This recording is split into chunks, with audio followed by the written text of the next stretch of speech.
കുറച്ച് ദിവസങ്ങൾക്ക് മുമ്പ് കാശ്മീരിലെ പെഹൽഗാം എന്ന താഴ്വരയിലുണ്ടായ അതിദാരുണമായ സംഭവം നമ്മുടെയൊക്കെ ജീവിതത്തിൽ വളരെ ദുഃഖവും പ്രയാസവുമാണ് ഉണ്ടാക്കിയിരിക്കുന്നത്. കാശ്മീരിൻ്റെ സ്വിറ്റ്സർലൻഡ് എന്നറിയപ്പെടുന്ന ആ സ്ഥലം വളരെ മനോഹരമായിരുന്നു. ഓരോ ദിവസവും ആയിരക്കണക്കിന് വിനോദസഞ്ചാരികൾ ആ സ്ഥലം കാണുവാൻ, ദൈവത്തിൻ്റെ സൃഷ്ടിയെ കാണുവാൻ വരുമായിരുന്നു.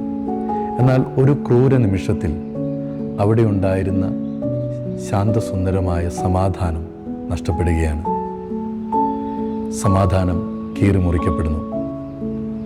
ഇത് നാം ഓർക്കുമ്പോൾ നമ്മുടെയൊക്കെ ഉള്ളിൽ ഉണ്ടാകുന്ന ഒരു ചോദ്യമാണ്: ലോകത്തിലെവിടെയെങ്കിലും ശാന്തവും സമാധാനവുമായിട്ടുള്ള ഒരു സ്ഥലം ഉണ്ടാകുവാൻ സാധ്യതയുണ്ടോ എന്നാണ്. ഒരുപക്ഷെ അവിടെ ഉണ്ടായ വളരെ ദുഃഖകരമായിട്ടുള്ള സംഭവം ഒരു നിമിഷം കൊണ്ട് കുട്ടികൾ ഭയത്തോടെ നിലവിളിക്കുന്നു. സ്വന്തം ഭർത്താവിൻ്റെ രക്ഷയ്ക്കായി നിലവിളിക്കുന്ന ഭാര്യ. ഏകദേശം 20-ലധികം ആളുകൾ അതിദാരുണമായി കൊല്ലപ്പെട്ടു. ആളുകൾ ഇനിയും അതിദുഃഖത്തോടെ അതീവ തീവ്രതയിലായിരിക്കുന്നു.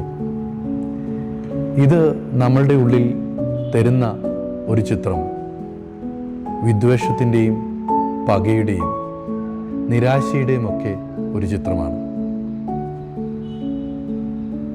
ഇത് കാണുമ്പോൾ വീണ്ടും നമ്മൾ ഓർക്കുന്ന ഒരു കാര്യം: ഈ വിദ്വേഷത്തെയും പകയെയും നിരാശയും ഒക്കെ എങ്ങനെയെങ്കിലും നമുക്ക് അതിജീവിക്കുവാൻ കഴിയുമോ എന്നാണ്.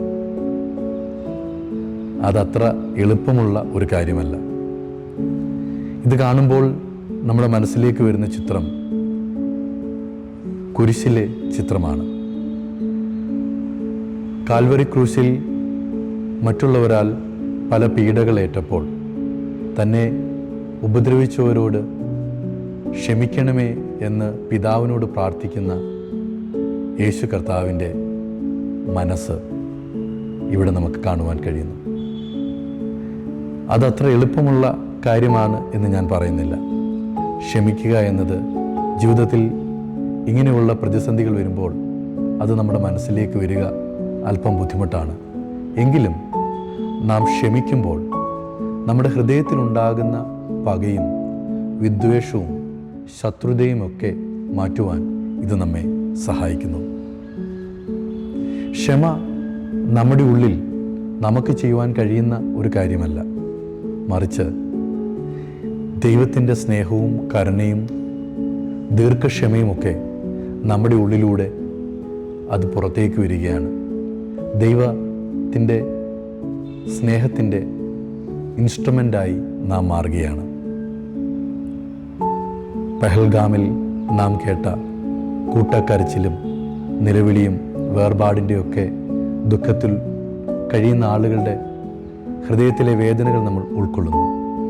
ദുഃഖത്തിൽ, വേദനയിൽ, കണ്ണീരിൽ ആയിരിക്കുന്നവർക്ക് ദൈവിക ആശ്വാസത്തിനായി നമുക്ക് പ്രാർത്ഥിക്കാം. അതോടൊപ്പം സമൂഹമായി, വ്യക്തികളായി, നമ്മുടെ രാജ്യത്തിൽ ഒറ്റക്കെട്ടോടെ നമ്മുടെ സമൂഹത്തെ വിദ്വേഷത്തിൽ നിന്നും ശത്രുതയിൽ നിന്നുമൊക്കെ മാറ്റി ക്ഷമയോടെ അന്യോന്യം കരുതുന്ന ഒരു പ്രകൃതം നമ്മളിലുണ്ടാകട്ടെ.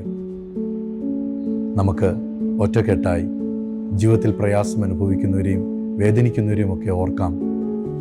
നമ്മുടെ ദേശത്തിൻ്റെ ശാന്തതയ്ക്ക് വേണ്ടിയും സമാധാനത്തിന് വേണ്ടിയും പ്രാർത്ഥിക്കാം. നമുക്കൊരുമിച്ച് കൈകോർക്കാം.